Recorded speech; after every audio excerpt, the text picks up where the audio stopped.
जय श्री श्याम सभी श्याम प्रेमियों को। कैसे हैं आप सभी? आशा करती हूँ बिहारी जी की कृपा से आप सभी प्रसन्न होंगे। आज मैं आपके समक्ष लेकर आई हूँ भगवान शिव के रुद्र अवतार की कथाएं। आज से ये मैं कथा रोज एक कथा आपको सुनाऊंगी। इसके बारे में बहुत इसका महत्व प्रचलित है। सूत जी कहते हैं कि हे ऋषियों, ब्रह्मा ने नारद को जिस प्रकार मुख्य 11 रुद्रावतार की कथा सुनाई, मैं वो तुम्हें सुनाऊंगा, जिनके सुनने से सर्व मनोकामना पूर्ण होती है और शिव कृपा प्राप्त होती है। ये 11 रुद्रावतार की जो कथा है, इसको सुनने से मनोकामना पूर्ण होती है और शिव जी की कृपा भी प्राप्त होती है। तो हमें ये बहुत मन लगाकर सावन के महीने में हमें जरूर इनका श्रवण करना चाहिए, जिससे भगवान शिव की हमें कृपा प्राप्त हो सके। तो सबसे पहले अब हम हाजिरी लगाते हैं भगवान शिव के चरणों में। बोलो भोले बाबा की जय, माता पार्वती की जय, कार्तिकेय महाराज की जय, गणेश जी महाराज की जय, नंदी महाराज की जय, जय हो। सबसे पहला रुद्र अवतार बताया गया है गृहपति अवतार। कौन सा अवतार बताया गया है? सबसे पहला गृहपति अवतार। तो गृहपति अवतार के संबंध में जो कथा प्रचलित है वो मैं आपको सुनाती हूँ। नर्मदा नदी के तट पर नर्मपुर नामक नगर में एक वैश्वानर नाम के मुनि रहते थे। उनकी धर्मपत्नी का नाम था सुचिस्मति। नर्मपुर में वैश्वानर नाम के मुनि रहते थे। उनकी पत्नी का नाम था सुचिस्मति। दोनों ही बहुत शिव भक्त थे, परम शिव भक्त और धर्मपरायण।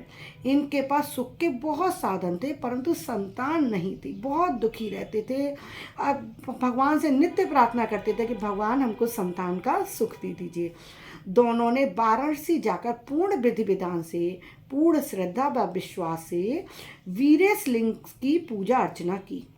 काशी में जाकर, वाराणसी में जाकर पूर्ण विधि विधान से वीरेशलिंग की विधि विधान से पूजा पाठ करी है और पंचाक्षर मंत्र का जप करते हुए अनेक वर्षों तक शिव जी का घोर तप किया है उन्होंने, पति पत्नी ने दोनों ने मिलके।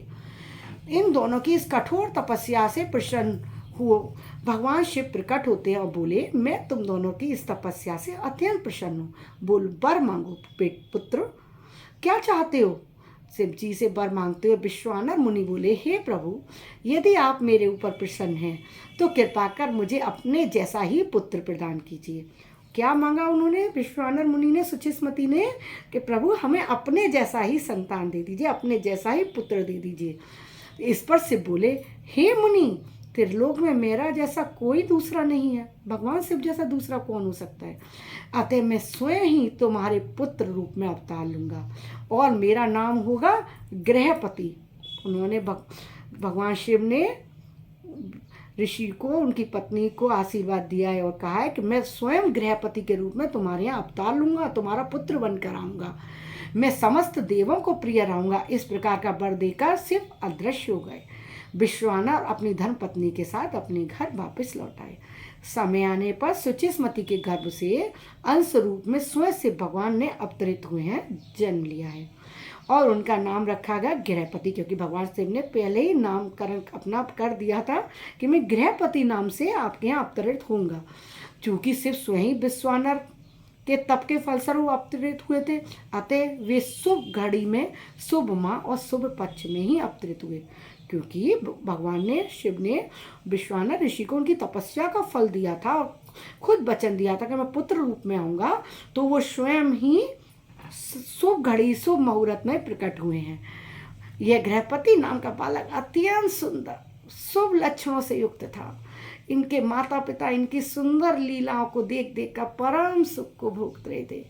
जब गृहपति 9 वर्ष के हुए, एक दिन नारद जी घूमते घूमते विश्वानर मुनि के यहाँ पहुँचे। पति पत्नी दोनों ने नारद मुनि का बड़ा आदर सम्मान किया, उनकी सेवा की, उनका पूजन किया, सुंदर आसन पर बैठाया, भोजन कराया। तत्पश्चात जब ऋषि विश्राम कर रहे थे, उन्होंने अपने बालक गृहपति को बुलाकर उनके श्री चरणों में प्रणाम करवाया। उनसे, अपने पुत्र से बोला कि ऋषि को सादर नमन करो पुत्र। तो उसके बाद बालक के भविष्य के विषय में उन्होंने जानना चाहा। मुनिवर नारद जी ने बालक की हस्तरेखा व मुखमंडल को देखकर चिंतातुर होकर बताया। नारद ऋषि ने जैसे ही उस गृहपति बालक की कुंडली देखी, वो बड़े दुखी से हो गए और दुखी होकर विश्वानर मुनि से बोले, ऋषिवर, ये बालक तो अल्पायु है और इसकी चिंता के लिए, इसकी चिंता से मुनि भी बहुत दुखी हो गए, नारद मुनि और विश्वानर मुनि भी। विश्वानर मुनि बोले, प्रभु मुझे क्या करना चाहिए नारद जी, आप तो सर्वज्ञानी हैं, ब्रह्म ऋषि हैं, तो क्या करना चाहिए। तो उन्होंने कहा कि इसकी तेजस्वी बुद्धिमान भाग्यमान तो है, लेकिन अल्पायु है, 12 वर्ष पूर्ण करते ही इसको विद्युत व अग्नि से बहुत भय रहेगा और ये मृत्यु को प्राप्त हो सकता है। किससे बताया भय? विद्युत, मतलब विद्युत से और अग्नि से। अतः इसका कोई उपाय ऋषिवर आप अवश्य करो, नारद ऋषि ने कहा। नारद मुनि के जाने के पश्चात बालक के माता पिता बच्चे को गोद में लेकर बहुत रोने लगे। उनको रोता हुआ देखकर गृहपति बोला, आप लोग चिंता न करें, 9 वर्ष का बालक है और अपने माता पिता को समझा रहा है, क्योंकि वो तो शिव का अंश है ना, तो वो उल्टा अपने माँ बाप को समझा रहा है। आप माता पिता से बोला, पिताजी माताजी आप रोइए नहीं, हैं। और उनको अपने माता पिता को रोता देख गृहपति बोला, आप चिंता न करें, मैं शिव की तपस्या कर उनको प्रसन्न करूंगा, उनसे वर प्राप्त कर चिरायु प्राप्त करूंगा। आप लोग मुझे आशीर्वाद प्रदान करिए, मैं तप करने जाना चाहता हूँ। 9 वर्ष का बालक गृहपति तप करने जा रहा है। इस प्रकार अपने माता पिता को सांत्वना देकर और आशीर्वाद लेकर पूजन की समस्त सामग्री लेकर गृहपति मणिकर्णिका नामक स्थान पर, मणिकर्णिका घाट का नाम आपने सुना होगा, मणिकर्णिका घाट पर तपस्या करने लगे। वहाँ पर शिव जी की शिवलिंग बना ली, वहाँ पर बैठकर आराधना करने लगे और तपस्या में लीन हो गए। मिट्टी का शिवलिंग बनाया था। प्रतिदिन 108 जल के कलश से, गंगा जल से 108 के शिवलिंग का अभिषेक करते थे, पूर्ण श्रद्धा और विश्वास से कि मेरी तपस्या जरूर सफल होगी और भगवान से मुझे चिरायु होने का वरदान प्राप्त करेंगे। वह संयम पालन करते हुए पंचाक्षर जप का, जो पंचाक्षर मंत्र होता है भगवान का, उसका जप कर कठोर तपस्या करने लगे। ऐसा करते करते उनको 3 वर्ष हो गए। 9 वर्ष की आयु से शुरू करी, 9, 10, 11, 3 वर्ष हो गए। अब 12वां वर्ष प्रारंभ हो गया था। उसी समय से भगवान उसकी परीक्षा लेने के लिए किस रूप में आए हैं? इंद्र रूप में। गृहपति की परीक्षा लेने के लिए भगवान शिव अपने ही अंश की परीक्षा लेने के लिए इंद्र के रूप में आकर प्रकट हुए और कहा, पुत्र वरदान मांगो, मैं तुम्हारी तपस्या से बहुत प्रसन्न हूँ। बालक गृहपति ने बोला, इंद्र आपने मुझे दर्शन देकर मुझ पर अपार कृपा करी है, परंतु मैं तो शिव भक्त हूँ, इसलिए मैं शिव को छोड़कर अन्य किसी वर्ष देवता से वर की अपेक्षा नहीं कर सकता। इंद्र के बार बार मांगने पर भी, आग्रह करने पर भी बालक गृहपति तो दृढ़ निश्चय पे ही अड़ा रहा, नहीं नहीं नहीं, मैं आपसे कुछ नहीं ले सकता प्रभु, मैं शिव के लिए तपस्या करूँ, भगवान शिव से ही वरदान लूंगा। संतों का कथन है कि मानव अपने द्वारा किए गए भजन पूजन व तप का फल तभी प्राप्त कर सकता है जब उसको अपने इष्ट पर विश्वास हो, पूर्ण श्रद्धा हो। आपको अपना जो भी गुरु बनाया है या इष्ट है, जो भगवान में श्रद्धा है, उन पर पूर्ण विश्वास रखिए कि हाँ वो ही मेरा कष्ट भंजन करेंगे, दुख भंजन करेंगे, तभी आपकी श्रद्धा सफल होगी। अगर आपका विश्वास डगमगा रहा है तो पूजा सफल नहीं होगी। जैसे गज ने भगवान को जब तक सही से नहीं पुकारा, भगवान नहीं आए, और जैसे ही भगवान गज ने पुकारा है तो भगवान भागे चले आए ना, द्रौपदी के लिए आए ना, ऐसे ही भगवान आते हैं। तो संत कहते हैं कि अपने इष्ट पर हमेशा विश्वास रखो।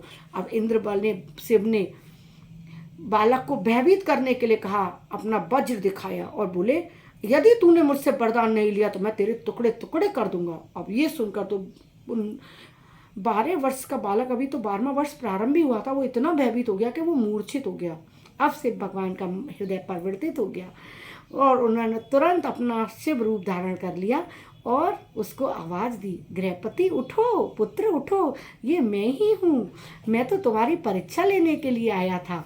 और उसे गोद में उठाकर बैठ गए और माता पार्वती भी प्रकट हो गई और दोनों को सामने देखकर गृहपति फूट फूट कर रोने लगा, एक छोटे से बच्चे की भांति। जैसे माता पिता मिल जाते ना, कोई बच्चा खो जाए, तो ऐसे गृहपति भगवान शिव और माता पार्वती को देखकर फूट फूट के रोने लगा है। और उसके मनोभावों को देखकर भगवान शिव अत्यंत प्रसन्न हुए। शिव जी बालक पर प्रसन्न होकर वर देते हैं, हे बालक, इंद्र के रूप में मैं ही तुम्हारी दृढ़ता की परीक्षा ले रहा था और तुम इसमें खरे उतरे हो। मैं तुमसे प्रसन्न होकर तुम्हें चिरायु होने का वरदान देता हूँ। मतलब अब तुम अल्पायु नहीं हो, अब तुम्हारा जीवन बहुत लंबा चलेगा। चिरायु होने का वरदान देता हूँ। तुम मेरी कृपा से अग्नि को प्राप्त करोगे, अग्नि के देवता बनोगे, अग्नि को प्राप्त करोगे। और तुम दक्षिण पूर्व दिशा के आग्नेय कोण में, दक्षिण पूर्व दिशा के आग्नेय कोण में दिग्पाल बनकर रहोगे। तुम सभी देवों के वरदान बनोगे। तुम सभी प्राणियों के उदर में जठराग्नि बन के रहोगे। जठराग्नि क्या होती है? जो हमारे भोजन को पचाती है। हमारे शरीर में जो अग्नि होती है उसी से ही तो हमारा भोजन पचता है, जठराग्नि। तो भगवान कहते हैं तुम आग्नेय कोण, दक्षिण पूर्व आग्नेय दिशा कोण में दिक्पाल बन के रहोगे, सब देवों के वरदाता बनोगे और जठराग्नि बनकर रहोगे सभी के शरीर में। मैं इस शिवलिंग में सदा विद्यमान रहूंगा। जो प्राणी पूर्ण भक्ति से, श्रद्धा से, विश्वास के साथ इसका पूजन करेगा, उस पर मेरी सदा कृपा बनी रहेगी और उस पर अग्नि और विद्युत का कोई प्रभाव नहीं पड़ेगा, कभी उसको उससे भय नहीं व्यापेगा। इस प्रकार बालक गृहपति को वरदान देकर भगवान शिव अंतर ध्यान हो गए। बालक प्रसन्नता पूर्वक अपने घर लौट आया और आकर शिव की अपार कृपा और बर की बात अपने माता पिता को बताई। वो बहुत प्रसन्न हुए। ऋषिवर विश्वानर सुचिस्मति के पुत्र ने तपस्या करी और वो सफल हो गई। 9 वर्ष की आयु में पुत्र तपस्या करने गया और 12 वर्ष की आयु जो अल्पायु था, मृत्यु को प्राप्त होना था, वो पुत्र चिरायु होकर लौटाए।